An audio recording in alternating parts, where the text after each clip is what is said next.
অবাক বিষয় নিয়ে চেয়ে থাকলো শেগুফতা। মুখে কথা জুটল না, শব্দ ফুটল না, বিস্ময় কাটল না। ঘটনাটা বিশ্বাস করতে পারছে না। কী ঘটছে এটা? কি দেখছে? এ কেমন অলীক দুঃস্বপ্ন।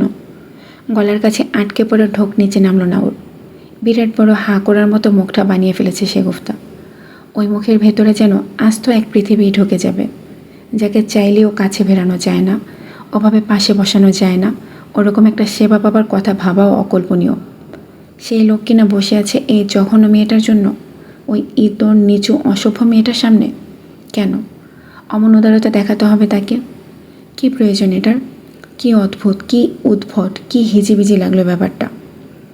অজান্তেই পা পিছিয়ে সরে যেতে নিলে হঠাৎ কে যেন বাজখাই কণ্ঠে হুঙ্কার দিয়ে বলল, আপনি স্যারের ঘরের সামনে কি করছেন? আচমকা বিদ্যুৎ পৃষ্ঠের মতো শিউরে উঠল শেগুফতা। ঘাড় ঘুরিয়ে পিছু ফিরে চাইতেই রাজ্যের আতঙ্ক যেন খামচা দিয়ে ধরল। কি সর্বনাশ! ও এখানে কি করছে? রাফান এখানে কখন এসে দাঁড়িয়েছে? ও কি দাঁড়িয়ে দাঁড়িয়ে সবই লক্ষ্য করেছে? কি ভয়াবহ ব্যাপার! মনে মনে এসব নিয়ে ভাবতেই জিভ দিয়ে নিচের ঠোঁটটাকে আলতো ভেজালো শেগুফতা। কণ্ঠে একটা খড়খড়ে গাম্ভীর্য তুলে তোপ দেখিয়ে বলল, এটা আমার দেবরের ঘর, আমার দেবর ফারসাত মির্জার। দেবরের ঘরের সামনে কি করব না করব তোমাকে জিজ্ঞেস করতে যাব নাকি? তুমি কে? তুমি আমার পেছনে পেছনে কি করছিলে? কি উদ্দেশ্য নিয়ে এখানে ফটকামি করছো শুনি? শেগুফতা ভ্রু দুটো কুচকে তির্যক সুরে শোনাতেই রাফান তখন আর থামল না।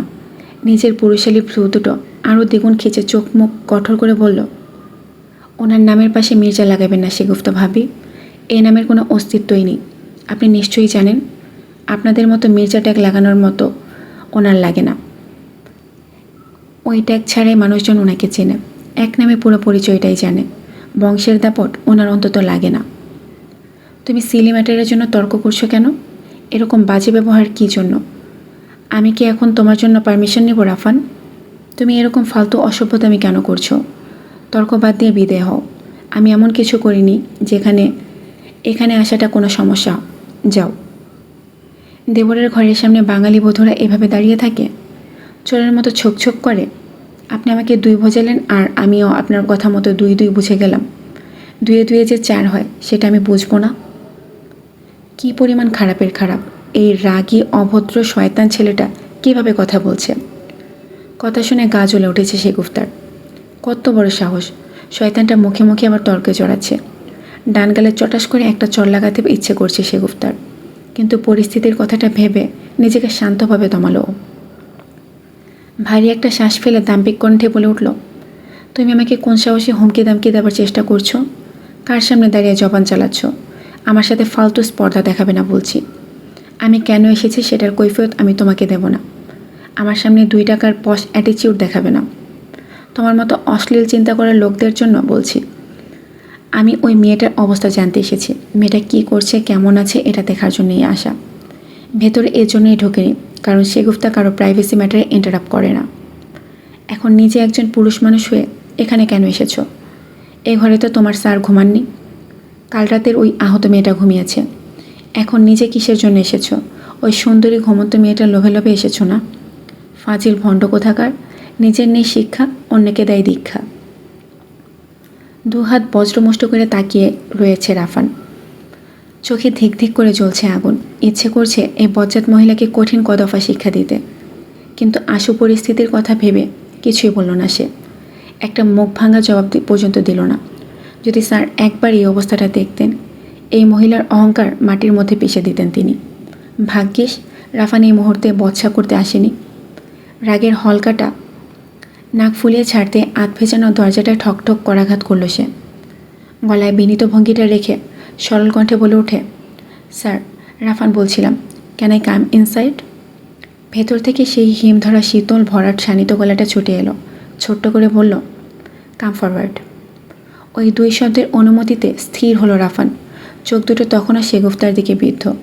ডান হাতে দরজাটা ঠেলে পা বাড়িয়ে ভেতরে ঢুকলো রাফান, কিন্তু শেষ ঝলক পর্যন্ত শেগুফতার দিকে ক্রুদ্ধ দৃষ্টি ছড়ে রইল সে। এরপর যখন ভেতরে প্রবেশ করল, ঘরের নির্দিষ্ট দিকে চোখ পড়ে তখনই আচমকা কপাল কুঁচকে উঠল।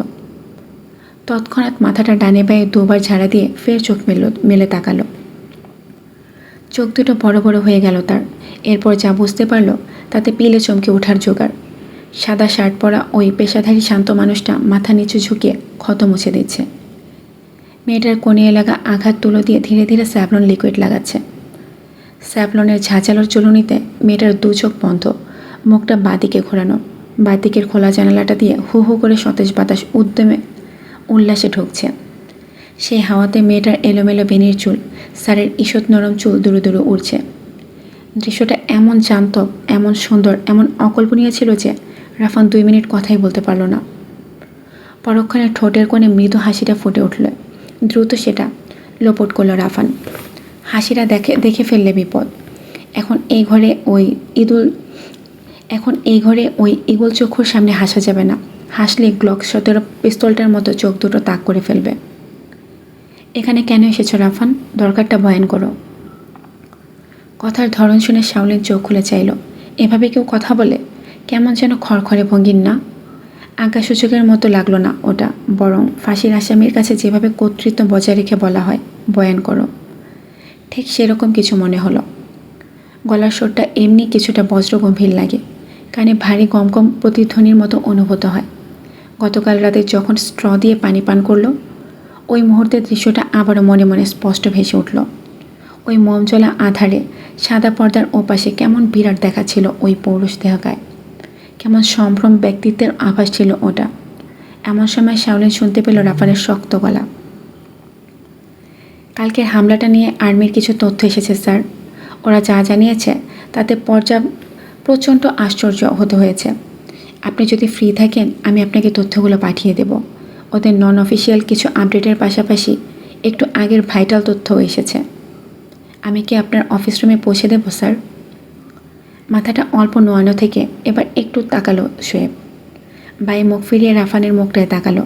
এক মুহূর্তের জন্য রাফান এই চশমাধারী চোখ দুটোর কাছে অপ্রস্তুত হয়ে যাচ্ছিল, কিন্তু পরক্ষণে সেই বিশেষ কথাটা স্মরণ করে নিজেকে শক্ত বানালো। শোয়েব নিজের নীলবর্ণ চোখ দুটো পূর্ণাবস্থায় ফিরিয়ে নিয়েছে। এখন সে মনোযোগের সহিত সাদা কচ কাপড়ে নতুন ব্যান্ডেজটা বাঁধতে যাচ্ছে। কিছুক্ষণ নীরবতা পালন করে মনে মনে কিছু ভাবনা কষল শোয়েব ফারসাদ।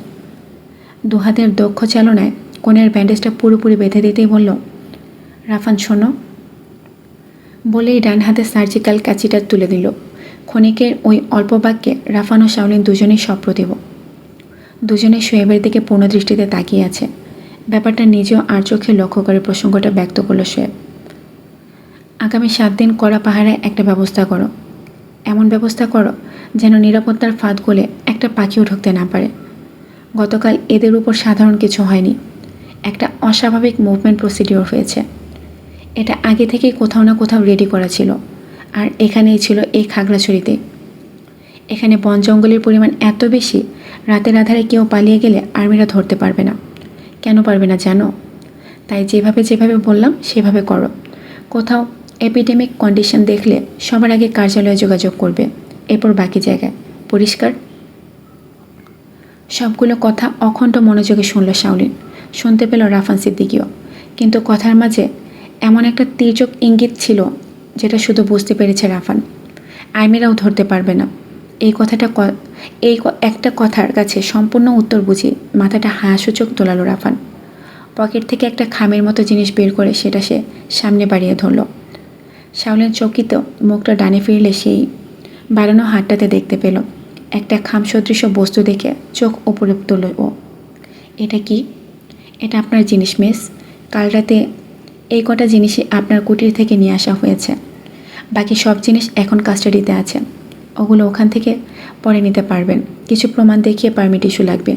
স্যারই ওসব এনে দেবেন, চিন্তা নেই, কিন্তু এখন এটা বুঝে নিন। শাওলিন নিজের বাঁ হাত দিয়ে খামটা বুঝে নিল। কাগজে খসখস খামটা ধরতেই বুঝল এটার ভেতরে মোবাইল ফোন। ওর ফোনটা বোধহয় উদ্ধার করা গেছে। শাওলিন খামটির মুখ বিছানার উপর ধরে টুপ করে নিজের ফোনটা বিছানায় পড়ল। সঙ্গে সঙ্গে একরত্তি স্বস্তির বায়ু চোখ বন্ধ করে ছাড়ল শাওলিন। অবশেষে বাঁচা গেছে। এই মুহূর্তে ফোন হারানো মানে বিপদ। বাসায় ফিরে গেলে 101টা অজুহাত, কৈফিয়ত, বিপদের পয়গাম দিতে হতো। এদিকে শোয়েব কাজ সম্পন্ন করে চেয়ার থেকে নিজের কালো স্যুটটা তুলে নিয়েছে।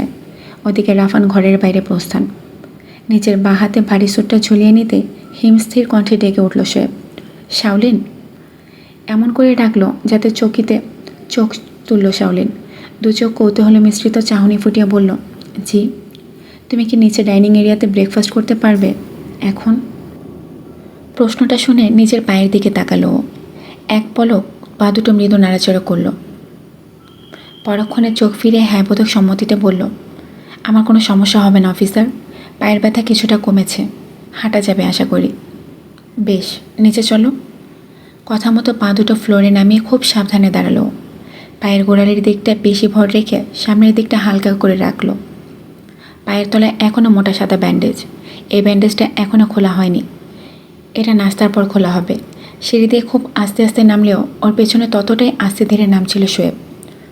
তার চোখ সমান সতর্ক। বাঁ হাতে ঝুলছে কালো স্যুট, ডান হাতে মোবাইল চেপে কথা বলছে সে। কিন্তু নজরটা ঘোরাফেরা করছে সামনে ব্যান্ডেজ বাঁধা পা দুটোর দিকে। না, মেয়েটা অন্যান্য মেয়েদের মতো করছে না। তার অভিজ্ঞ চোখ এই জীবনে যত মেয়ে দেখেছে তার মধ্যে এই হিসাবে স্পষ্ট, যারা মার্জিত সভ্য, নিজেকে সব পরিস্থিতিতে সমানভাবে খাপ খাওয়ায়, তারা কখনো ভয়ঙ্কর পরিস্থিতিতে সিম্প্যাথি আশা করে না। তারা অধরাভাবী এবং এই মেয়েটার মতোই চমৎকার। ডাইনিং টেবিলের সামনে পৌঁছতেই সবগুলো চেয়ার প্রায় ভরাট দেখল। ডিম্বাকৃতির লম্বা টেবিল, টেবিলের দুপাশে 10টা চেয়ার, টেবিলের এ মাথা ও মাথা দুটো চেয়ার। শাওলিনের 6 বন্ধু এবং শোয়েবের 4 ভাবি মিলে বসে পড়াতে এখন অবশিষ্ট রয়েছে এই মাথার সিংহাসন সদৃশ্য চেয়ার এবং ওটার বাঁ দিকের চেয়ারটাই। সবাই ততক্ষণে খাওয়া শুরু করেছে বলে কাউকে জায়গা বদল করতে দিল না সে। শাওলিন যখন চেয়ারে বসে নাস্তায় হাত দিল তখনই টের পেল এই খাবার ওর জন্য বিস্বাদ। এক বাটি প্লেন স্যুপ, 2টো সিদ্ধ ডিম যা মাঝখান বরাবর কাটা, 1 গ্লাস দুধ সামনে রাখা। খাবারটা দেখে নাড়ি ভুড়ি উল্টে আসতে চাইল ওর। এই ডিম আর দুধ ওকে 19 বছরে খাওয়াতে পারেনি মনি। এই দুটো বস্তু দেখলে ওর বমি বমি পায়, জিভটা বমির জন্য উল্টে আসে, অসহ্য লাগে। শাওলিনের চোখ মুখ বিতৃষ্ণায় থমথম করলে হঠাৎ চোখ পড়ল আরেক দিকে। ঠিক মুখোমুখি চেয়ারে বসে আছে নাজিফ। মাথায় টুপির মতো সাদা ব্যান্ডেজ দিয়ে তাকিয়ে আছে সে। চোখে কাতর কাতর চাহনি, পারলে এই খাবার দেখে এক্ষুনি কেঁদে ফেলে। সুস্বাদু বাঙালি খাবারের ঘ্রাণ পেয়ে ভেবেছিল তাকেও বোধহয় কষা মাংস দিয়ে পরোটা খেতে দেবে, কিন্তু শাওলিন আর ওকে একই গু জাতীয় খাবার দিয়েছে। হ্যাঁ, এগুলো গুই, মুরগির গু, গরুর গু এবং 1 গামলা সবজি ধোয়া পানি। এগুলো কিনা আবার আহত রোগীর জন্য নাস্তা। আরে এসব খাবার খেলে আহত রোগীটা নিহত হয়ে যাবে। এর যে হসপিটালে থাকাটাই তো ঠিক ছিল। মামা চাচাদের পকেটে 2-4টা নোট ঢুকিয়ে দিলে হরেক পদে সুস্বাদু খাদ্য এনে দিত। এরপর কেবিনের বাইরে যথাযথ পাহারাও দিত, যেন নার্স বা ডিউটিরত ইন্টার্ন না আসে। ধ্যাত, এমন সময় চোখে চোখ শাওলিনের দিকে প্রশ্ন ছুড়ল নাজিফ। অর্থটা ঠিক এমন, কিরে খেতে পারবি এগুলো? বমি চলে আসছে না? কি করি বলতো? এরকম অত্যাচার তো নেওয়া যায় না। আয়, অজ্ঞান হয় নাটকটাকে ধরি। শাওলিন দুটো ভ্রুই যথাসম্ভব কুঞ্চন করলো। এসব নাটকে ভংচঙে একদম নেই ও। আর চোখে ওর পা দিকে বসা লোকটার দিকে ইঙ্গিত দিয়ে বোঝালো, তুমি ওনাকে সরাসরি বলো এসব খাবার তুমি খাবে না, এগুলো তোমার পছন্দ না। তুমি একটা পরোটা দিয়ে ঝাল কষা মাংস খেতে চাও। তুই খাবি? তুই খেলে এক্ষুনি বেটাকে বলবো। আমি কখন বললাম খাবো? দাঁড়া, এক্ষুনি বলছি। আমি বুঝতে পেরেছি তুই 2টা পরোটা খাবি আর সাথে 1 বাটি গরম কষা মাংস। ঘ্রাণটা সুন্দর আসছে রে, আমার তো ঘ্রাণ শুকে অ্যাপিটাইট বেড়ে গেছে। তুমি আমার নাম। শাওলিন আর কথা শেষ করতে পারল না। মাথায় মিশরের মমির মতো ব্যান্ডেজ নিয়ে ছোটোখাটো একটা হুঙ্কার ছাড়ল নাজিফ। স্যার। সুপের চামচে ঠোঁট রাখতে গিয়ে থামল সে। চোখটা এমনভাবে তাক করলো যা তার চশমার উপর দিয়ে ফুটে উঠেছে। নাজিফের অমন স্যার বলে ওঠাতে বাকিরাও তখন হতভম্ব। ও হঠাৎ হুঙ্কার দিল কেন? এই খাওয়ার মধ্যে কি হলো? শোয়েব সুপের চামচটা নিচে নামিয়ে মুখ সোজা করে বলল, জি নাজিফ। স্যার, জানা এই খাবারটা খাবে না, ওর বমি বমি পাচ্ছে। এসব দেখলে ও অসুস্থ ফিল করে।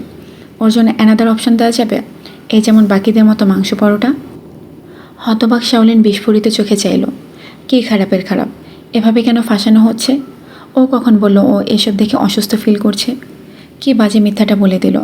অন্যদিকে শ্রেষ্ঠার চোখ অনুসন্ধিৎস চোখে 2 বন্ধুর দিকে ঘুরছে, একবার বড় হারামিটার দিকে, আরেকবার ছোট পাথরটার দিকে। দুটোই বসেছে মুখোমুখি, দুটোই পেয়েছে মশলাহীন নাস্তা। তার মানে এই ভণ্ডামির গলাটা পাকিয়েছে নাজিফ। নিজে খেতে চায় না বলে জানার ঘাড়ে চাপাচ্ছে। কি আশ্চর্য! শ্রেষ্ঠা টেবিলের নিচ দিয়ে সোহানার গায়ে লাথি দিল। সোহানা তখন মাংসের ঝোলে পরোটা চুপিয়ে সবে মুখে ঢোকাচ্ছিল। কিন্তু তার আগেই পায়ে বাড়িটা খেয়ে হাতটা ওর নাক মুখ মাখিয়ে দিল। পরোটার টুকরোটা ধপ করে পড়ল প্লেটে। এদিকে শ্রেষ্ঠা নাজিফের দিকে চোখ ফেলে ফিসফিস করে বলছে, ওর খাই খাইপানা বন্ধ করতে বল, ইশারা দে, এর চোরটা মাংস থেকে হুঁশ রাখতে পারছে না। এদিকে সুহানা বেজায় ক্ষিপ্ত হয়ে দাঁত কিরমির করে বলল, তুই আগে আমার দিকে তাকা। তোর দিকে কি তাকাবো? তুই ওই দিকে তাকা, ইশারা কর, তোরটা আগে দেখবে। তুই আমার দিকে তাকা শ্রেষ্ঠা। এবারের ফিসফিসানিটা দৃঢ় শুনতে পেল শ্রেষ্ঠা। তৎক্ষণাৎ চোখটা ডান দিকে ফেরাতে ফেরাতে বলছিল, আচ্ছা কি তাকা? আর বলতে পারল না শ্রেষ্ঠা। ঠোঁট হাঁ করে জুলজুল দৃষ্টিতে সোহানার চেহারাটা দেখল। এরপরে ফিক করে হেসে দিতে বহু কষ্টে হাসি আটকে ফিসফিসিয়ে বলল, ও মা, তোর মুখ দেখি হনুমানের লাল মানে পশ্চাৎদেশ হয়ে গেছে। আচ্ছা সরি, তুই প্লিজ ন্যাপকিনটা দিয়ে মুখ মুছে ফেল। আর ওই বান্দরটার দিকে বল ফকিনি বানা না করতে, না হলে আজ বিকেলের চিকেন কাবাবে ওকেই আমি চিকেনের কিমা বানাবো। সাবধান কর। করছি, কিন্তু 1 মিনিট, কিভাবে করব? ও তো বলতে বলতে শোয়েব তখন শাওলিনের মুখে তাকালো। ওই মুখ দেখে কি বুঝলো কে জানে। পুনরায় নাজিফের দিকে চোখ ফেলে বলল, তুমি শিওর তোমার বন্ধু সিক ফিল করছে? Only for this boiled egg and some vegetable stock plain soup? Yes sir, I am 1000% sure. Please don't torture with her for this plain food. Sounds equal. আচ্ছা এক কাজ করো, তুমি ওখান থেকে প্লেটে 3টা পরোটা নাও, যতখানি তরকারি দরকার তুলে নাও। এরকম আত্মতুষ্টির কথা শুনে মনটা বাকবাকুম করে উঠল নাজিফের। এই তো সেরেছে কাজ। জানাকে এভাবে মধ্য অবস্থায় রেখে খাপে খাপে কাজ হয়েছে। পুরুষদের সবসময় মেয়েদের উপর একটুখানি কোমল ইন্দ্রিয় কাজ করে, তারা কখনো ডেসপারেট ভঙ্গিটা ওদের উপর না। না হলে আর্মিরা কেন পেছনে ছেলেদের মারে আর মেয়েদের বেলায় শুধু মুখ দিয়ে বলে? তার উপর পার্বত্য অঞ্চলের এই ফরেস্টার অতিমাত্রায় ভদ্রলোক।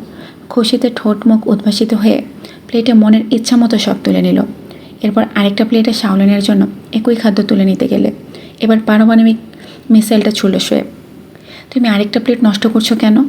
ওটা ওর জন্য। প্লেট তো তোমাকে একটা সাজাতে বলেছি, 2টা না। ওটা সাজানো হয়ে গেছে, যে সিক ফিল করছে তাকে দেওয়া হয়েছে। এবার তুমি ওরটা সহ 2টো প্লেটের খাবার শেষ করো, খাবার যেন একটু ওয়েস্ট না হয়। খাও। মুখে আমাবস্যার আধার নিয়ে চুপসে গেল নাজিফ। অসহায় বুভুক্ষ নজরে শাওলিনের দিকে চাইল। শাওলিনের সামনে তখন দ্বিগুণ বাস। নাজিফ নিজের প্লেটে ভেবে যেভাবে খাদকের মতো খাবার নিয়েছে, মাংসের টুকরোয় বাটি উঁচু উঁচু, এগুলো ওর মতো স্বল্প ভক্তের গলা দিয়ে নামবে। এই নরক যন্ত্রণাটা নাজিফ ডেকে আনলো না? কী দরকার ছিল ওর নাম নিয়ে কাজটা করা? নাজিফ মিশরের আসল মমির মতো শুকনো মুখে বলল, আপনি ওকে দেখেছেন? ও এতগুলো খাবার খেতে পারবে? সুপের চামচের নিঃশব্দে একটা চুমুক দিয়ে শোয়েব বলল, নিশ্চয়ই। তুমি যেহেতু শিওর তোমার বন্ধু প্লেন ফুডের জন্য সাফার করছে, তাই এটাও তোমার ধারণা থাকার কথা সে কতটুকু খাবে। তাই তোমাকে বলেছি একটা প্লেট সাজাও, আর সেটা ওকে পাস করো। স্যার, ও তো ছোটো মানুষ, ছোটোখাটো একটা পিঁপড়াও ওর চেয়ে বেশি খায়। ও তো অতগুলো খাবার খেতে পারবে না, নষ্ট করে ওয়েস্ট পিনটাই ভরিয়ে ফেলবে। মেজাজটা আর সামলাতে না পেরে কঠিন গলায় ধমকে উঠল শ্রেষ্ঠা। এই ছাগল, তুই ওকে পিঁপড়ার সঙ্গে তুলনা দিলে কী বুঝাচ্ছিস? চর দিয়ে এখন খাবারের স্বাদ ভুলিয়ে দেব। তুই মাংস খেতে চাচ্ছিস এটা মুখ দিয়ে বললেই হয়, অত জিলাপির প্যাচে পেঁচাচ্ছিস কেন? এবার চোখটা স্বাভাবিক করে শোয়েবের দিকে চাইল শ্রেষ্ঠা। কণ্ঠের উত্তাপটা নিচুর দিকে ঠেলে ধাতস্থ গলায় বলল, স্যার, অনাকাঙ্ক্ষিত ঝামেলার জন্য আমি সরি বলে নিচ্ছি। গরুর যেমন ঘাস দেখলে হুঁশ থাকে না, ওরও মাংস দেখলে হুঁশ থাকে না। আপনি যে হেলথ কনসিয়াস চিন্তা করে খাবারগুলো দিয়েছেন, এটা ওর মতো ষাঁড়ের বুদ্ধিতে ধরে না। আপনি প্লিজ কন্টিনিউ করুন স্যার। আইজানা, তুইও খা না প্লিজ। ওখানে 2 পিস আপেল নিয়ে শুরু কর, খেতে পারলে ভারী কিছু ওখান থেকেই নিয়ে নিস। শ্রেষ্ঠার উপস্থিত ধমকে পরিস্থিতি কিছুটা ধাতস্থ হয়ে গেল। এদিকে শ্রেষ্ঠা আর শাওলিন বাদে প্রায় প্রত্যেকেই ফিসফিস হাসছে।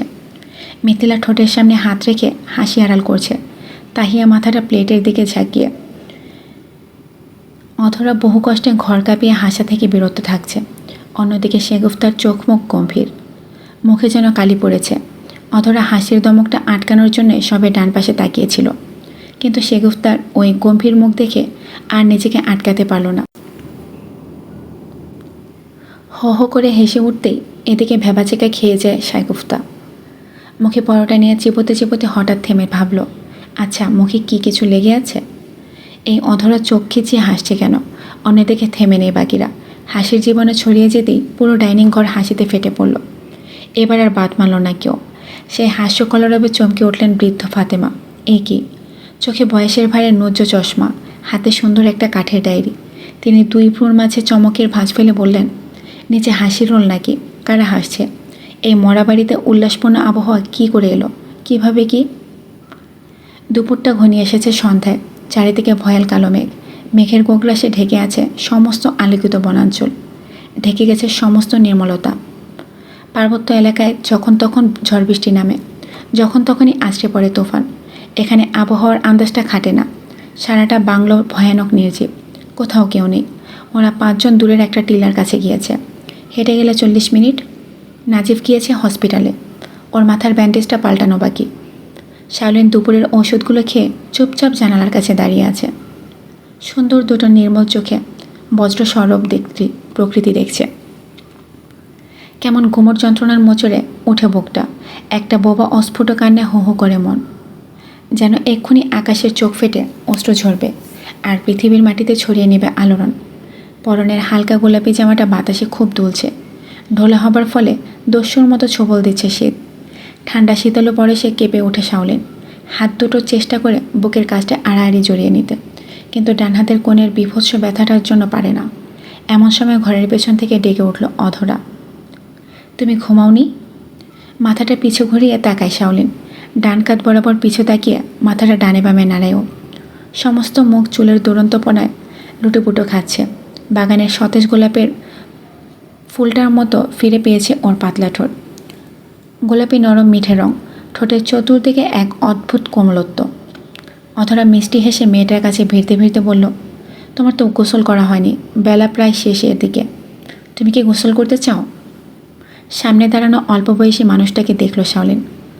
সুঢৌল হাসি মুখ, চোখ হাসির উচ্ছ্বাস, গায়ে সোনালি পাড়যুক্ত কালো রঙের শাড়ি, ছোট হাতে ম্যাচিং কালো ব্লাউজ। চুলগুলো সদ্য গোসলের দরুন ভিজে আছে। টুপ টুপ করে পানি ঝরছে চুল গড়িয়ে। শাওলিন নিজেও এক টুকরো হাসি ফিরিয়ে বলল, আমার জন্য তো গোসল করলে ভালোই হয়। গতকাল দুপুরের পর থেকে এই সুযোগটা আর পাইনি। আমার জামাকাপড়গুলো ছোট ট্রাভেল ব্যাগটাই ছিল। ওগুলো ছাড়া আমার পক্ষে সম্ভব হচ্ছে না। অধরা কিছুটা দ্বিধায় পড়ে গেল। শোয়েব এত কিছুর খেয়াল রেখেছে, টাইম টু টাইম ওষুধের বিষয়টাও দেখেছে। সে কেন এত বড় দায়িত্বটা ভুলে গেল? নাকি ওর পুরুষাচিত মস্তিষ্কে এটা আসেই নি যে একটা মেয়ে গোসল ছাড়া থাকতে পারবে না? তার জন্য পোশাকটা অপরিহার্য। অধরা ভাবতে ভাবতে চকিতে চোখ দুটো ছোট ছোট করে তাকালো।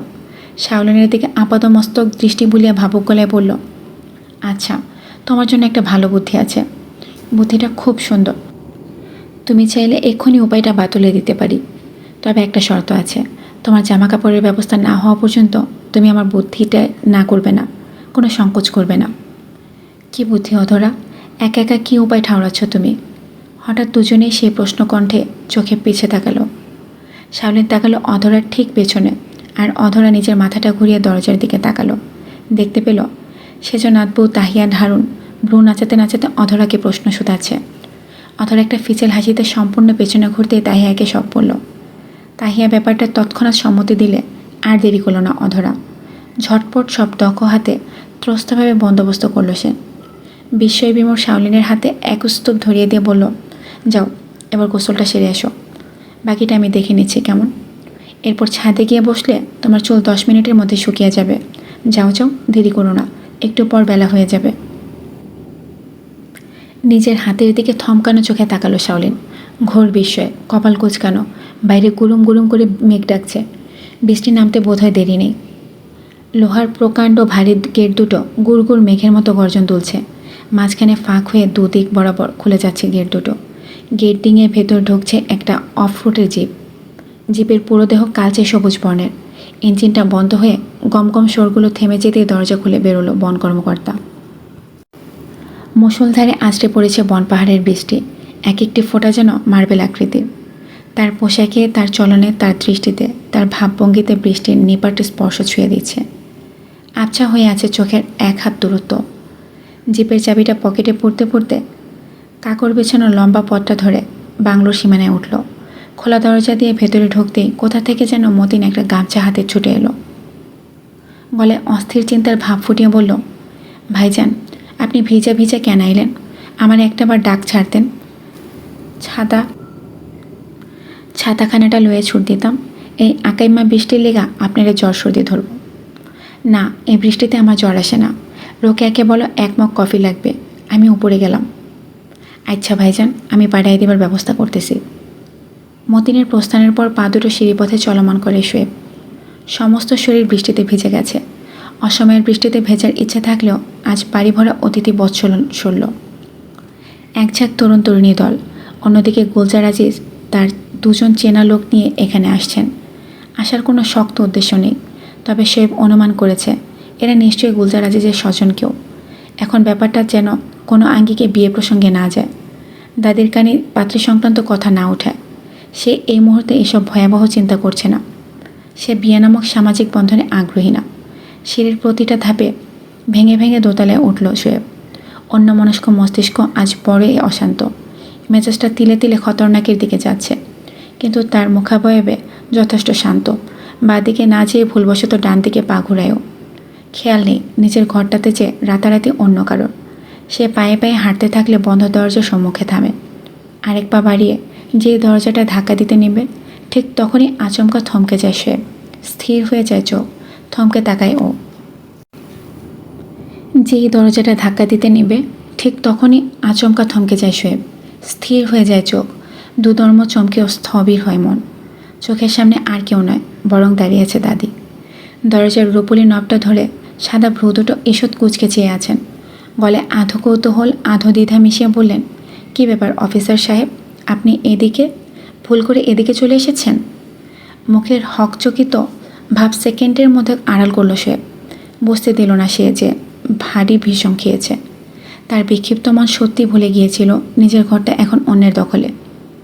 দাদির ভ্রু কুচকানো দৃষ্টি দুটোই চোখ মিলিয়ে স্বাভাবিক কণ্ঠে বলল সে, মেয়েটার শারীরিক অবস্থা জানতে এসেছিলাম, কেমন আছে, কী খবর, এইটুকুই।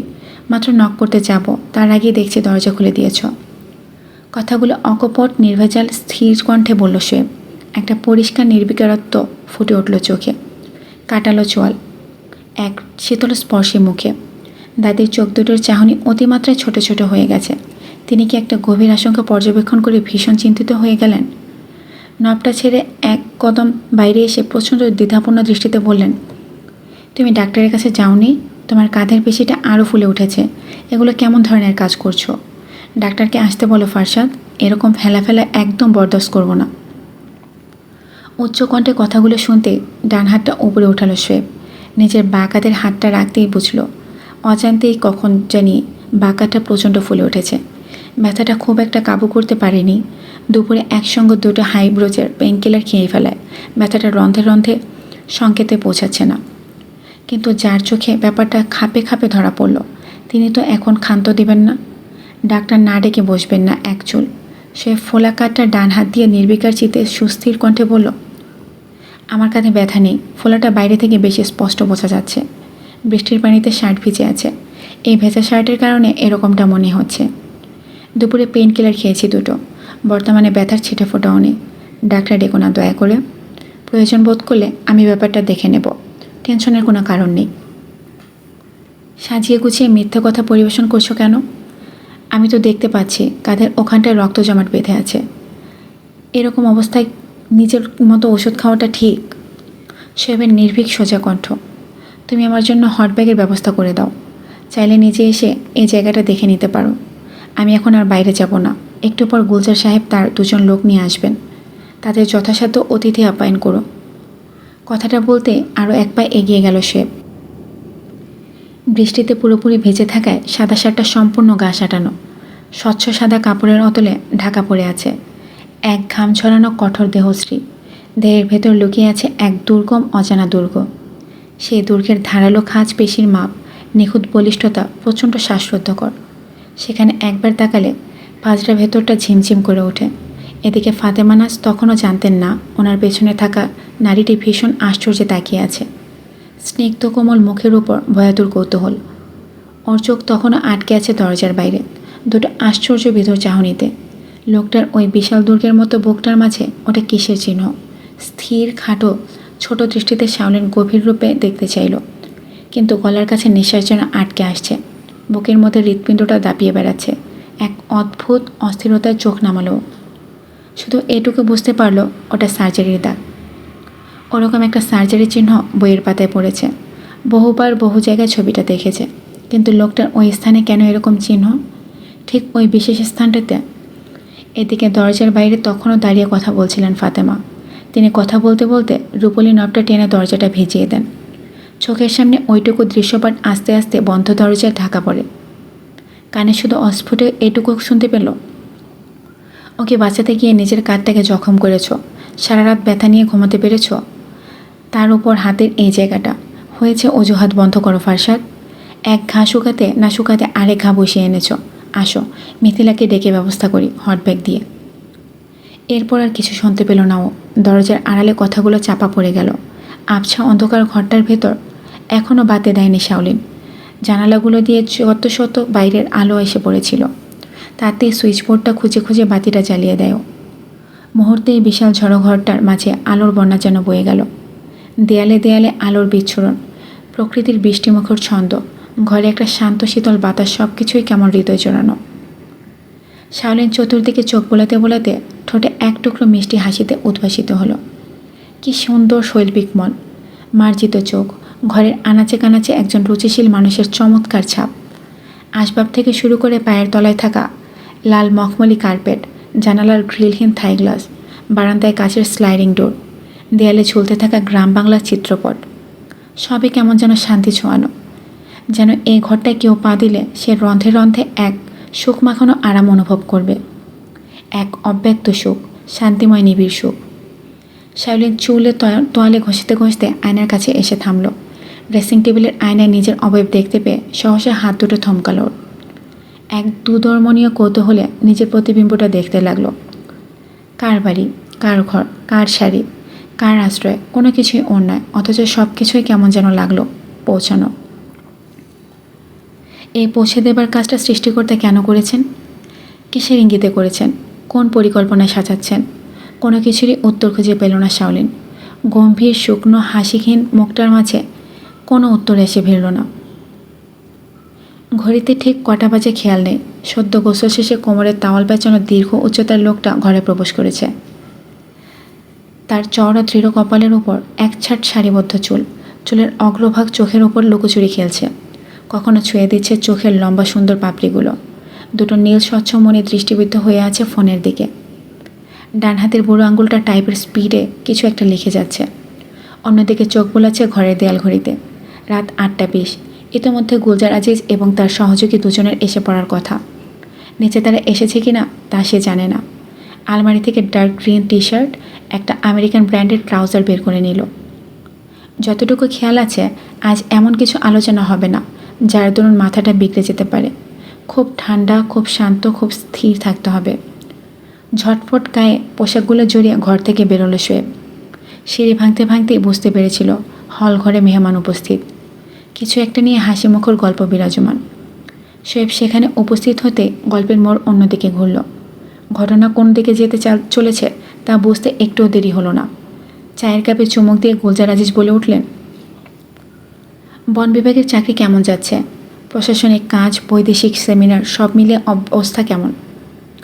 শোয়েব শান্তভাবে শান্ত কণ্ঠে জানালো, বেশ ভালো। ব্যস্ততা, অবসর, সেমিনার সব মিলিয়ে ভালো যাচ্ছে, সময়টা উপভোগ্য। তাহলে পরবর্তী ধাপ নিয়ে কী ভেবেছ? শোয়েব কথাটা শুনে এমন ভাব করল যেন সে ব্যাপারটা বুঝতেই পারেনি।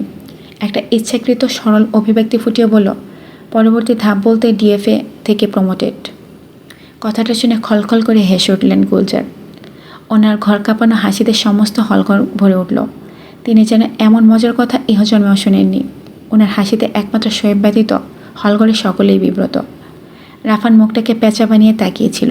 বলে এক্ষুনি এক হাঁড়ি গরম ফুটন্ত পানি এনে রাখে, তারপর শোয়েব স্যারকে যখন ইলহাম নামটা জানাবে তখন ওই হাঁড়ি ভর্তি ফুটন্ত পানিতে ছুঁড়ে মারবে। এদিকে পার্থ ওই সঙ্গী লোক দুটোর দিকে চেয়েছিল। লোক দুটো সুবিধাজনক না, দুজন গুলজার সাহেবের স্বজন, কিন্তু কেমন স্বজন তা এখনও খোলাসা হয়নি। অন্যদিকে ফাতেমা নাজ খুব স্থির স্থির গম্ভীর। তিনি অত সহজে বিচলিত বোধ করেন না। যে ব্যাপারটির জন্য এতদিন বিচলিত ছিলেন, চিন্তায় ছিলেন, সেটি নিয়ে সমস্ত উদ্বেগ নির্ভর করে আছে। তিনি এখন চক্ষু স্থির করে শোয়েবের জবাবটা শোনার জন্য মুখিয়ে আছেন। শোয়েব দুটো গভীর দমটা ছেড়ে অকার জবাবটা রাখল। কর্নেল, কিছু বিষয় খোলাখুলি আলোচনায় আসুক। আপনি আমারটা শুনবেন, আমি আপনারটা শুনব। এটুকু বলতেই শোয়েব পায়ের উপর পা তুলে বসল। হঠাৎ বলার ফাঁকে, এখন কোনো অর্থহীন কথা নয়, যা আলোচনা হবে সব মাপা, সব ছক করা, সব হিসেব মতো। শোয়েব চোখে চোখ বিদ্ধ করে বলা শুরু করলো, কর্নেল, আমি সম্মান করি আপনাকে। সম্মানটা স্বার্থহীন, শর্ত ছাড়া। এখানে চাকরি করছি 4.5 বছরের মতো চলল। আপনার সঙ্গেও সম্পর্কের বয়সটা 4.5 বছর। আমাদের মাঝে একটা সম্পর্ক থাকুক, একটার মধ্যে দিয়ে দ্বিতীয়টা না। আপনি রিটায়ার্ড আর্মি অফিসার, আমি রানিং ফরেস্ট অফিসার। সম্পর্কে এটা চলুক একটা। কথাগুলো এমন চাতুর্য বলল যেখানে পরোক্ষ ইঙ্গিত সব বোঝানো। একজন বুদ্ধিদীপ্ত মানুষ বুঝে যাবে এখানে বিয়ের প্রস্তাব না রাখার জন্য অনুরোধ করা হয়েছে। কেননা প্রস্তাব রাখলে মুখের ওপর না শুনতে হবে। এটা নিয়ে মন কষাকষি হবে, পরবর্তীতে সম্পর্ক মলিন হবার আশঙ্কা আছে। ভদ্রলোক এমন উত্তরটা পাওয়ার পর কিছুক্ষণ চুপ করেছিলেন। তিনি হয়তো ভাবতে পারেননি শোয়েব যে ওনার আসার উদ্দেশ্যটা এভাবে ধরে ফেলবে। কিন্তু পরিবেশটা ধাতস্থ বানাতে ফাতেমা নাজ নিজের বুদ্ধিমত্তার সবটা সামাল দিলেন। নাত বউ দুজনকে ডেকে রাতের খাবারের হইচই উঠালেন একটা। থমথমে গুমট পরিস্থিতিটা চোখের পলকে কিছুটা শান্ত করলেন তিনি। কিন্তু তখনও উনি জানতেন না কোন ভয়ঙ্কর জায়গাটায় ভুল করছেন। শ্রেষ্ঠা সহ বাকিরা টেবিল জুড়ে বসেছে। গুলজার ওদের সম্পূর্ণ পরিচয় শুনলে তিনি সঙ্গে সঙ্গে চিনে যান। এরাই হচ্ছে সেই নিষিদ্ধের জন্য গাড়ি ঠোকানো দল। হাসিতে পুরো পরিবেশটা জমে উঠলে সবাই খাওয়া শুরু করলো। এমন সময় তাহিয়ার মনে হলো ওদের 7 জনের ভেতর একজন তো নিচে আসেনি। শাওলিন, ধ্যাত্তেরি, ওকে তো ডাকাই হয়নি।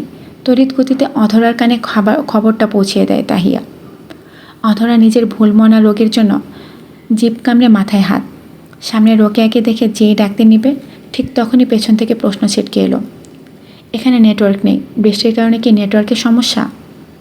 খাবারের প্রথম লোকমাটা মুখে নিতে আকস্মিকভাবে হাত থামিয়ে ফেলে শ্রেষ্ঠা। অদূরে চোখ বড় বড় করে চাইতে আপাদমস্তক দৃষ্টি ছুঁড়ে থমকে যায়। হাতের লোকমা যে কখন ছেড়ে দিয়েছে টেরও পায়নি। অন্যদিকে জিদান মাছের কাঁটা দুপাটির দাঁতের ভেতর চেপে ধরে আচানক স্থির হয়ে গেল। প্রত্যেকের মুখ জড়বৎ স্থির। কথা পর্যন্ত বলতে পারল না। শোয়েব তার ব্যস্ত দৃষ্টিযুগল সেই প্রশ্নকারীর দিকে ঘোরালো। ঠিক তখনই বাইরে আকাশ কাঁপিয়ে প্রবল বজ্রপাত পড়ল। সমস্ত শরীর যেন ঝিমঝিম করে উঠল তার। বৈদ্যুতিক স্পর্শ লাগার মতো কেঁপে উঠল ডান হাত। ধারালো চোয়ালের উপর কঠোর হলো পেশি। চোখটা ঘুরিয়ে দাদের দিকে চাইল সে। হাত মুষ্টি পাকিয়ে আসছে। ওদিকে সোনালি ফ্রেমের আড়ালে দুটো প্রবীণ চোখ হাসছে। সঙ্গে হাসছে ছোট ভাবি অধরা। দুজনের কেউই জানে না কি সাংঘাতিক অকর্ম ঘটিয়ে ফেলেছে। অন্যদিকে এসবের কিছুই জানে না শাওলিন। হঠাৎ এমন অপ্রত্যাশিত একটা কাণ্ড ঘটল যে সিঁড়িতে দাঁড়ানো শাওলিন ভয়ঙ্করভাবে শিউরে উঠল। হাতে একটা ইলেকট্রিক শেভিং সেট। যান্ত্রিক একটা শব্দ বেরোচ্ছে। শেভিং সেটটা কানের পাশ দিয়ে চুল ছেটে নিচ্ছে। সামনের আয়নায় যে প্রতিবিম্বটা ফুটে আছে তা এখন আর শান্ত নেই। একটা অমানবিক ভয়াবহতা ওই মুখে স্পষ্ট।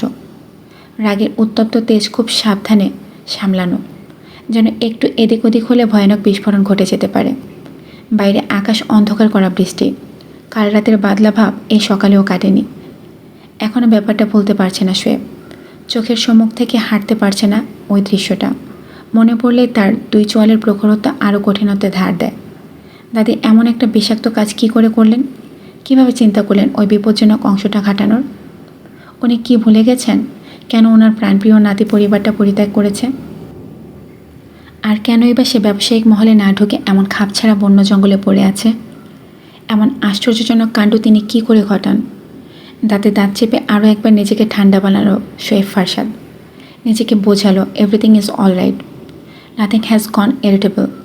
কাল রাতে যা যা ঘটেছে তা এই পর্যন্তই। সকালে ভুলে যাওয়া শ্রেয়। অগ্রাহ্য করা তার বৈশিষ্ট্যসূচক কর্তব্য। বেসিনের উপর নরম চুলগুলো ছোট ছোট পড়ছে তার। চুলগুলো ক্রু কাট শেপে কেটে নিচ্ছে। কেবল 1 সপ্তাহ চুলে শেভিং রেজারটা পড়েনি, আর তাতে মনে হচ্ছে বেপরোয়া চুল তার কপাল ঢেকে দিচ্ছে। গম্ভীর একটা শ্বাস ছেড়ে গোসলের জন্য প্রস্তুত হলো শোয়েব ফারসাদ। ভোর 5:20। শাওরের নব মোচড়ে অবিরাম ধারার বৃষ্টিতে ভেসতে লাগলো সে। 2 চোখ বন্ধ, মাথাটা সামনের দেয়ালে ঠেকানো। তার মসৃণ পেশিবহুল পিঠ বেয়ে স্বচ্ছ জলের ধারা গড়িয়ে নামছে। পার্বত্য অঞ্চলের ঠান্ডা বরফ পানি গায়ে এক ফোঁটা পড়লে শিরশির করে ওঠে, অথচ সেই পানিতে সিক্ত হয়ে স্বাভাবিক মস্তিষ্কে ভাবছে বন মানুষ। মেয়েটাকে আশ্রয় দিয়েছে সে, নিজের ঘরটা দিয়ে দেওয়ার কাজটাও করেছে, অথচ তার ব্যাপারে এখনও কিছুই জানেন না। জানার চেষ্টাটা অবশ্য করা যায়, কিন্তু প্রয়োজন বোধ করছে না। আজ নয়তো কাল পুরো দলটাকে বিদায় দিতে হবে। সেফ এক্সিট দেখলে ওদের ঢাকাগামী পথ বুঝিয়ে দেবে। সেখানে কাউকে নিয়ে জানার দরকারটা কি? বাথরুম থেকে বেরোতেই ধৌত পরিচ্ছন্ন পোশাক পরল শোয়েব। আসমানি নীল শার্ট, কালো গ্যাবার্ডিন প্যান্ট। ঘর বেরিয়ে সেই সিঁড়িপথে হাঁটা দিবে, ঠিক তখনই অনুভব করলো থামা দরকার।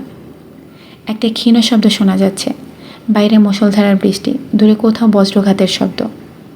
সব মিলে ক্ষীণ সুরটা বারবার চাপা পড়ে যাচ্ছিল। কি মনে করে পায়ের দিক পরিবর্তন করলো শোয়েব। কাল রাতে অন্যমনস্ক হয়ে এই ঘরের কাছে এসে পড়েছিল, কিন্তু আজ পূর্ণ সজাগে দরজার ডান হাত বসিয়ে ঠেলে দিল সে। সমস্ত ঘর চাপা অন্ধকারে ডোবানো। একটা মিহি আলোর রেখা কোথেকে যেন হালকা ফর্সা ভাব এনেছে। সেই ক্ষীণ আলোকে চোখ বুলিয়ে কপালে অজস্র কঞ্চন নিয়ে ভেতরে ঢুকল শোয়েব। ফিনফিনে পর্দার ওপাশে গুটিসুটি পাকিয়ে ঘুমাচ্ছে ও। মুখটা ওদিকের জানালায় ঘোরানো, পিঠটা এদিক বরাবর রাখা। ভীষণ স্বচ্ছ ও পাতলা পর্দাগুলো উড়ে উড়ে শয্যা সায়নের সবটুকু অবয়ব দৃশ্যমান করে দিচ্ছে। পার্বত্য অঞ্চলে ভোরের তাপমাত্রা ভয়ঙ্কর নিম্ন হয়ে যায়। শীতে তীর তীর কাঁপন ধরে, চামড়া কাটা দিয়ে ওঠে। দ্রুত উষ্ণতা পেতে ভারী কম্বল বা লেপ চটপটে গায়ে চড়াতে হয়, কিন্তু সেরকম কিছু না পেয়ে একটা মোটা তাওয়াল গায়ে জড়িয়েছে ও। তাতে লাভ কিছু মাত্র হয়নি, তা সুস্পষ্ট। সাদা তোয়ালের নিচে অনবরত কাশছে, কাঁপছে, ঘুমের ঘরে নড়ছে মেয়েটা। চোখ শোয়ানো আধারে ওরকম পরিস্থিতিটা দেখতে পেয়ে এক সুযোগে আলমারিটা খুলে ফেলল সে। একেবারে নিচের দিক থেকে ভারী কম্বলটা টেনে বের করলো। কম্বলটা মেলার আগে তোয়ালেটা যখন সরিয়ে দিচ্ছিল, তখন খুব অদ্ভুত একটা দৃশ্য দেখে চমকে গেল। তার কঞ্চিত কপাল সহসা আস্তে আস্তে মসৃণ হয়ে ফুটল। একটা বালিশ ওইটুকু বুকের মধ্যে জাপটে ধরে আছে, তাতে মুখ গুজে কিছু যেন খুঁজছে, যেমনটা ছোট বাচ্চা মায়ের ওম পেতে ওম খুঁজতে থাকে। দু হাতের মুষ্টিটা এমন দৃঢ় করে পাকানো যেন বালিশটা কোনো মানুষ। এই মানুষটাকে মুঠোবন্দি করে না ধরলে হারিয়ে যাবে, এমন জায়গায় হারাবে যেখান থেকে আর কখনো ফিরে আসবে না। ঘুমের মধ্যে কি কিছু দেখছে? খারাপ, ভয়াবহ, বিপজ্জনক। ব্যাপারটা মনে পড়তেই কম্বলটা আস্তে করে জড়িয়ে দিল। এক মুহূর্তে চিন্তা করে পাশে বসল ওর।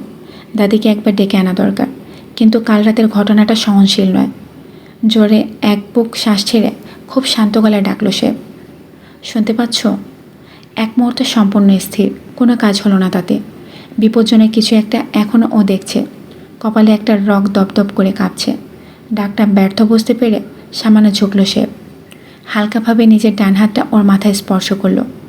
নিরাপত্তার অনুভূতিটুকু বোঝাতে স্থির গলায় মৃদু স্কেলে বলতে লাগলো, শুনতে পেলে জেগে ওঠো। তুমি অবাস্তব কিছু দেখতে পাচ্ছ, যা সত্যি নয়। জেগে ওঠো শাওলিন, যদি আমার কথা শুনতে পাও, চোখ খুলে তাকাও।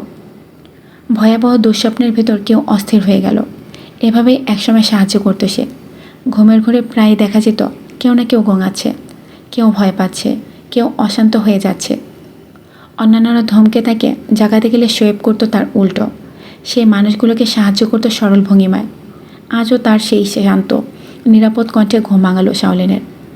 মাথায় আলতো এবং সাবধানী হাতের স্পর্শ পেয়ে অস্থির অবস্থা একটু একটু করে খুঁজল। মাথা ঘুরিয়ে ডানে চাইতেই চশমাটার দৃঢ়প্রতিজ্ঞ মুখটা দেখতে পায়ও। অন্য সময় হলে আচমকিত ঝটকা মেরে উঠে বসত, কিন্তু আজ মনের ভারসাম্য কিছুটা বেসামাল। মস্তিষ্কের কোষ লণ্ডভণ্ড, বুকের মধ্যে তীব্র প্রচণ্ড ধরফর হচ্ছে। ওই দৃঢ়প্রতিজ্ঞ মুখটা মাথায় হাত বুলিয়ে বুলিয়ে বলল, নিরাপদে আছো, কিছু হয়নি। তুমি দুঃস্বপ্ন দেখেছ, যেটা সম্পূর্ণ অবাস্তব, ভয় পেও না। কথার এমন শীতল স্পর্শে চোখ বুঝল শাওলিন। মাথাটা ঠান্ডা করার জন্য স্থির হলো। কপালের ডান পাশে এখনও একটা রক চিলিক দিয়ে যাচ্ছে। কেমন অদ্ভুত ধরনের খারাপ লাগছে, বলে উঠতে পারল না। এটা প্যানিক অ্যাটাক বা পিটিএসডি সমস্যা কিনা বুঝতে পারছে না। কানের কাছে আবারও শুনতে পেল সেই নির্ভয়ী সুর, গভীর শ্বাস নাও, শিথিল হও। বাইরে ভোর হয়ে গেছে, চাইলে তুমি ভোরের প্রকৃতি দেখতে পারো। এখানে চমৎকার বৃষ্টি হচ্ছে। বন বাংলোর পেছনে বন জঙ্গল আছে একটা, জায়গাটা বৃষ্টির সময় উপভোগ্য হয়। মাথার ঘোলাটে ভাব একটু একটু করে কমতে লাগলো ওর। কিছুটা স্বস্তি অনুভব হচ্ছিল। বুকের ওপর হতে এক মনের পাথরটা নেমে গেছে। এখন স্বাভাবিকভাবে শ্বাস নিতে পারছেও। ঢোক গিলে চোখ দুটো আবারও মেলল শাওলিন। চশমা পরা শীতল মুখটা দেখতে পেল। পরনে আসমানি নীল শার্ট, চুলগুলো হালকা ভেজা ভাব। একটা দৃঢ়তাপূর্ণ আধিপত্য এখনও ওই মুখে বিদ্যমান। লোকটার ভেতর কোথাও এতটুকু ধমকানি ভাব নেই, দাম্ভিকতা নেই, কটাক্ষ ছাপ নেই, কাউকে অপমান করার প্রবণতাটুকুও নেই। কেমন যেন ফেনি সমুদ্রের মতো শীতল, যেন হাতে ছুঁয়ে দেখলে মন আকৃষ্ট হয়, চোখে চেয়ে দেখলে শান্তি শান্তি লাগে, অনুভবে মাখলে মদের মিশ্র আভা দেয়। শাওলিন কিছুটা হালকা অনুভব করলে ধীরস্থির হয়ে বলল, আপনাকে ধন্যবাদ। আমি খুব অবাক হয়েছি। আপনি যে কীভাবে বুঝতে পেরেছেন আমি ভয়ানক দুঃস্বপ্নে আক্রান্ত, এটা আমাকে যন্ত্রণা দিচ্ছিল। আরও একবার নিঃশব্দে উদ্ধারের জন্য ধন্যবাদ অফিসার ফারশাদ। মেয়েটার সরল স্বীকারোক্তিতে নিশ্চুপ রইল। ঠোঁটের আগায় উত্তর করল না কিছু, শুধু অপলক দুটো নীল শান্ত চক্ষু মেলে চেয়ে রইল ফারশাদ। বারবার নিজের কর্ণকুহরে শুনতে পাচ্ছে বহুল ব্যবহৃত নামটা, যে নামটা তার সবচেয়ে কালো অধ্যায়, কালো অংশের, কালো জীবনের এক ভয়াল স্মৃতি বহন করে। মাথায় হাত বুলিয়ে চিন্তা করে, একবার কি বলবে এই নামে ডেকো না তুমি। পরক্ষণে চিন্তাটা বাতিল করে মেয়েটার মুখের দিকে তাকিয়ে রইল সে। দুটো মায়াবী কালো চোখ, যেন দিঘির মতো টলটল নির্মল পবিত্র। ওই চোখের দিঘিতে নিজের প্রতিচ্ছবি যেন দেখতে পাওয়া যায়, যেন পড়তে পারা যায় ওই দুটো আয়নার মতো চোখ। দুটো অষ্টযুগল একদিনের পরিচর্যায় প্রাণ ফিরে পেয়েছে। গোলাপ ফুলের মতো রং ফুটিয়েছে ও দুটো। ছোট্ট থুতনির নিচটায় আঁচড় লেগেছিল, সেটিও এখন শুকনো প্রায়। নিজের হাতটা আস্তে আস্তে করে সরিয়ে নিল সে। চোখ দুটো তখনও ওই দিঘির চোখে আবদ্ধ রেখে বলল, তুমি অনেকটাই সুস্থ, তোমাকে সুস্থ দেখে ভালো লাগছে। যদি তুমি চাও এখন তোমার বন্ধুদের সাথে আশেপাশে কোথাও ঘুরে আসতে পারো। খাগড়াছড়ির অবর্ণনীয় সৌন্দর্যে গত পরশুর মতো স্মৃতিটা ভুলিয়ে রাখতে পারো। তুমি কি যেতে ইচ্ছুক? বাইরে তখন মেঘে কেটে এসেছে। ভোরের আলো ফুটে চারিদিক মৃদু মৃদু ফর্সা। একটা অলৌকিক সৌন্দর্য এই পার্বত্যাঞ্চলের বনবাংলোর ঘরে শাওলিনকে অত্যাশ্চর্য অনুভূতি দিল। এমন অনুভূতি যা হৃদয়ের সুপ্ত শব্দে অব্যক্ত, বুকের মধ্যেখানে কাঁপন ওঠানো।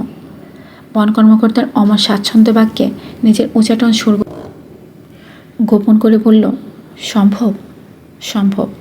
আশেপাশে পাহাড় সব আছে। কথা শোনার পর 1 মিনিট ভাবল শাওলিন। ততক্ষণে শোয়া থেকে উঠে বসেছেও।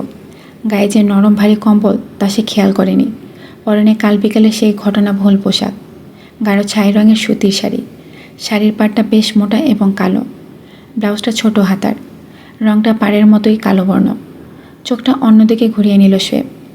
মুখ ফুটে কিছু না বললেও শাওলিন বুঝতে পারছিল ওই শাড়িটাতে কোনো সমস্যা আছে, যার দরুন কাল রাতেও খাবার টেবিলে সুস্থির থাকেনি লোকটি।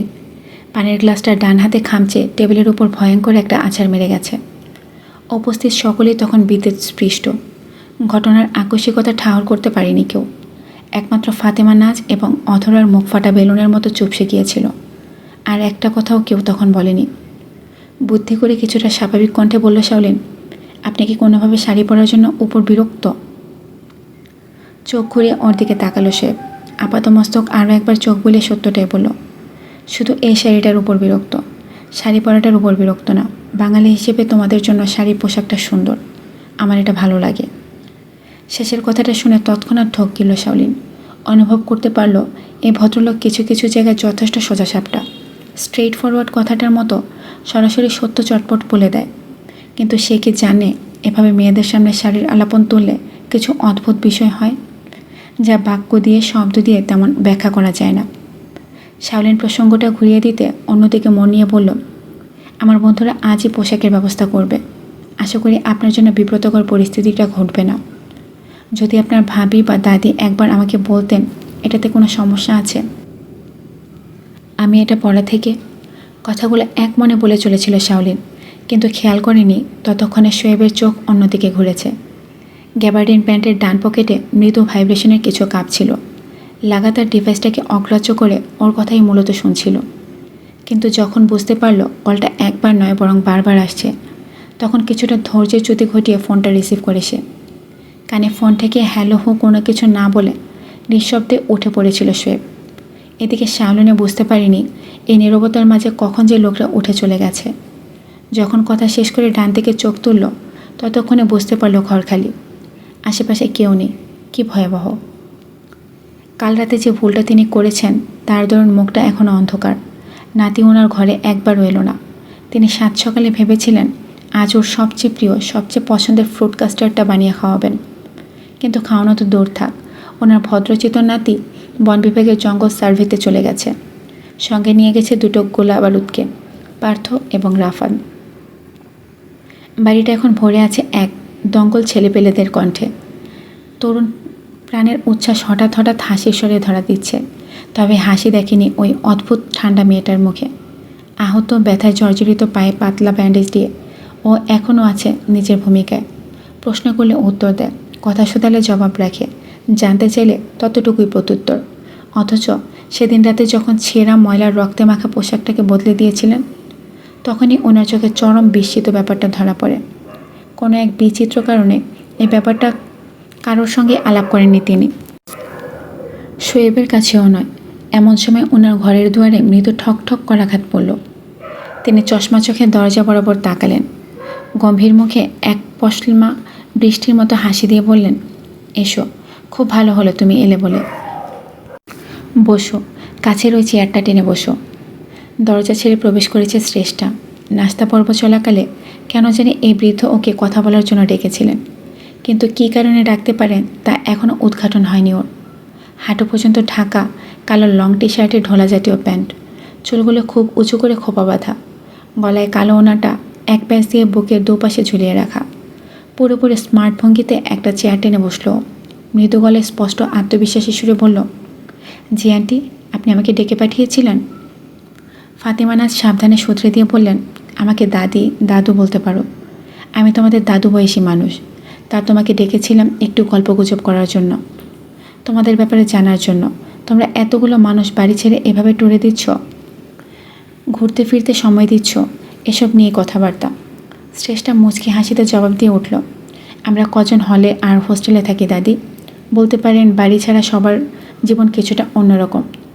পড়াশোনার বাইরে এভাবে একটা ট্যুর দিলে আমাদের যাতাকলে পিষ্ট জীবন কিছুটা স্বস্তির হয়, যার মধ্যে ধরুন একাডেমিক চাপে আমরা সবাই সারাটা বছর ঘুম হারা থাকি। এজন্য মাঝে মাঝে যাদের ফ্রি পাই তাদের একত্র করে সঙ্গবদ্ধ একটা ট্যুর দিই। বেশ চমৎকার, ভালো লাগলো তোমার কথা শুনে। এটা সত্যি বলেছ, তোমাদের যুগে পড়াশোনার বাইরে যে জগৎটা রয়েছে সেখানে উপযুক্ত বিনোদনের মাধ্যম থাকা চাই। মাঝে মাঝে প্রকৃতি ভ্রমণ আমাদের মনের চোখটা খুলে দেয়। শ্রেষ্ঠা, তোমাকে যদি একটা একান্ত ব্যক্তিগত প্রশ্ন জিজ্ঞেস করি বলবে? এবার কিছুটা ঘাবড়ে গেল শ্রেষ্ঠা, তবে মুখের ভঙ্গিটা এতটুকু প্রকাশ পেল না। উনি আবার কী প্রশ্ন করতে যাচ্ছে। শ্রেষ্ঠা হাসি মুখে বলল, নিশ্চয়ই, আমি যথাযথ চেষ্টা করব উত্তরটা দিতে। কথাটা শোনার পর গম্ভীরভাবে দম নিলেন ফাতেমা। এবার তিনি যে প্রশ্নগুলো করতে যাচ্ছেন তার যথাযথ উত্তর পাবেন তিনি। ফাতেমা নাজ স্বাভাবিক গলায় প্রশ্নটা করলেন, শাওলিনের কি গার্ডিয়ান নেই? ওর বর্তমান দেখভালের দায়িত্ব কে পালন করছে? আচমকা ও দুটো প্রশ্ন শুনে হাসি নিভল শ্রেষ্ঠার। মুখে ছড়িয়ে পড়ল একরাশ বিষণ্ণতা। চোখে বিষাদ ঘনানো আধার নিয়ে মাথা নিচু করল ও। ঠোঁটের ওপর জিভ বুলিয়ে শান্তভাবে বলল, আপনি ব্যাপারটা কি করে বুঝলেন? মানে আমরা কখনো ওর ব্যাপারে খোলাখুলি আলোচনা করি না। এটা ওর পছন্দ না, ও এটা জানতে পারলে কষ্ট পাবে। ফাতেমা নাজ সঙ্গে সঙ্গে বুঝিয়ে বলে উঠলেন, না না, ভুল ভাবলে তুমি, আমি ওরকম কিছু বোঝাচ্ছি না। আমার কাছে সত্যি বলতে ওকে খুব অন্যরকম লেগেছে। ও তোমাদের সঙ্গে জড়িত, কিন্তু তোমাদের মতো না, তাই কিছু বিষয়ে অদম্য কৌতূহল জেগেছে বলবো। শ্রেষ্ঠ এবার মুখ তুলে তাকালো। বৃদ্ধার বাহ্যিক অভিপ্রায়টা বুঝে হালকা স্বরে বলল, ওর একমাত্র গার্ডিয়ান ভাবি, যাকে ও মনি বলে ডাকে। ভাবির সঙ্গে ওর সম্পর্কটা ঠিক মায়ের মতো। ওর ভাই যখন বিয়ে করেছিল তখন ওর বয়স খুবই অল্প, 5 বা তারও কম বলে হতে পারে। আমার স্পষ্ট খেয়াল নেই। এরকম একটা বয়সে ও ওর ভাবিকে পায়। ভাবির কাছেই মূলত মানুষ হয়। ওর কাছে এই একজন মনি ছাড়া আর কেউই নেই। খুব আশ্চর্য হয়ে কথাগুলো শুনলেন তিনি। কল্পনাও করতে পারেননি অতটুকু একটা মেয়ে পিতামাতাহীন আশ্রয়ে আছে, তাদের ছায়া না পেয়ে ভাবির কাছে গচ্ছিত রয়েছে। তার খুব জানতে ইচ্ছে হচ্ছে ঠিক কোন কারণে প্রকৃতির অমোঘ নিয়মটা বিফলে গেল, ঠিক কী কারণে নিজের জন্মদাত্রীর কাছে ছায়াটুকু পায়নিও। কী এমন কারণ ছিল? ওনার কোলের শাড়ির আঁচলের একটা ডায়েরি ঢাকা, ডায়েরিটায় অনবরত হাত বোলাচ্ছেন তিনি।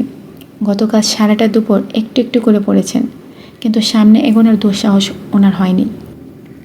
এক বুক হতদম্য শ্বাস জিজ্ঞেস করলেন ফাতেমা, পড়াশোনা কিভাবে করেছে? ওর দাদা মানে ওর ভাই যতটুকু রেখে যেতে পেরেছে, আর ওর ভাবি সরকারি কলেজের অধ্যাপিকা। উনি সবটা নিজের হাতে দেখাশোনা করেছেন, কোথাও এখনও অবধি কমতি রাখেননি। ঢাকায় তোমরা একসঙ্গে থাকো? না, আলাদা আলাদা। ও আগে থাকতো মৌলভীবাজার, এরপর পড়াশোনার জন্য চলে আসে ঢাকায়। একটা হোস্টেলে উঠেছিল, কিন্তু বেশি দিন থাকতে পারিনি। হোস্টেলের এলাকাটা ভালো ছিল না। এখন ওর ভাবি সবটা গুছিয়ে দিয়েছেন, একটা ফ্ল্যাটে একজন বৃদ্ধ পরিচারিকার সঙ্গে আছে। এবার খুব সাবধানে প্রশ্নটা করলেন ফাতেমা, আস্তে করে শোধালেন, ওর মা কি মারা গেছে? ওর মা আত্মহত্যা করেছে। আকাশে ধীরে ধীরে বেগুনি রং ধরেছে। সন্ধ্যায় মায়াবী রূপে মনটা মুগ্ধ হয়ে যায়। পাখিরা ঝাঁকে ঝাঁকে ফিরেছে নীরের দিকে। তাদের কিচিরমিচির আওয়াজে কান রাখা যায়। ওদিকে পূর্বের সূর্যলাল সিঁদুর ছড়িয়ে ডুবে গিয়েছে। আকাশের লক্ষ্যতারা ঝিকিমিকি নড়ছে। নক্ষত্রমালা। বাংলায় বৈদ্যুতিক সংযোগ বিচ্ছিন্ন। কাছাকাছি একটা বৈদ্যুতিক খাম্বায় সমস্যা হওয়াতে আজ বিদ্যুৎ মশাই আসবে না। মশার যন্ত্রণায় অতিষ্ঠ হয়ে ত্যক্ত বিরক্ত হচ্ছে শেগুফতা। ঠাস করে বাহু একটা চর কষালো, লাভ হলো না। মশার বাচ্চা মরেনি। রাগে হুঙ্কার দিয়ে প্রচণ্ড ফুঁসে উঠল শেগুফতা। আয় রোকেয়া, রোকেয়া কোথায় আছিস? এক্ষুনি এদিকে আয়। অমন জলদম গম্ভীর হুঙ্কারে রোকেয়া অবশ্য এলো না। দরজা একটু ফাঁক করে চুপি দিল মিথিলা। ঘরে ঘরে হারিকেন বা মোমের উজ্জ্বল আলো। চমৎকার একটা আনন্দ হাওয়া ফুটে আছে দিক বিদিক। মিথিলা দেখল শেগুফতার ঘরে শুধু চার্জার লাইটের আলো, কোনো মোমবাতি, হারিকেন বা কুপি জ্বালানো নেই। মিথিলা ঠোঁটের হাসিটা নিভাতে নিভাতে বলল, আপনি দেখি চার্জার লাইট ধরিয়ে রেখেছেন। তো তো কিছু না, একটা ব্যাপারে কথা বলতে এসেছি। কী কথা? যা বলার দ্রুত বলে প্রস্থান হও। কাল পাহাড়ি মানুষদের উৎসব আছে, একটা বৈশাখী উৎসব। শোয়েব সেখানে ডিভিশনাল ফরেস্ট অফিসার হিসেবে ইনভিটেশন পেয়েছে। আমরা যাচ্ছি সবাই, আপনি যাবেন? চোখ খাটো করলো শেগুফতা। ডান হাতের নখ দিয়ে বাঁ হাতের চামড়া খেচর খেচর করে চুলকাচ্ছে। কি যেন একটা আঁচ করে অনুমান গলায় বলল, আমরা বলতে কারা? ওই 7 জনের দলটা আবার যাচ্ছে নাকি? জি, সবাই যাচ্ছে। গুলজার সাহেব যদি সময় পান যাবেন। তিনি যাবেন, আর ওনার মেয়ে ইলহাম যাচ্ছে। উৎসবের পর শোয়েব সবাইকে কোথায় যেন ঘুরতে নিয়ে যাবে। কোথায় বলেনি, হতে পারে খাগড়াছড়ির সাজেক ভ্যালি। কথাটা শোনার পর থমথম করছিল মুখ। শেগুফতা যে খুশি হয়নি তা বোঝাই যাচ্ছিল, কিন্তু তার চেয়ে বেশি অপেক্ষা করছিল একটা নিয়তি, চালিত সংযোগ। ওরা কেউ জানে না সাজেকের ভূমি কী আনতে চলেছে, কি অকল্পনীয় যোগ সাজস অপেক্ষায় আছে ওদের। কি হবে সাজেকের বুকে? ভীতিকর নাকি ভয়ঙ্কর জানা নেই।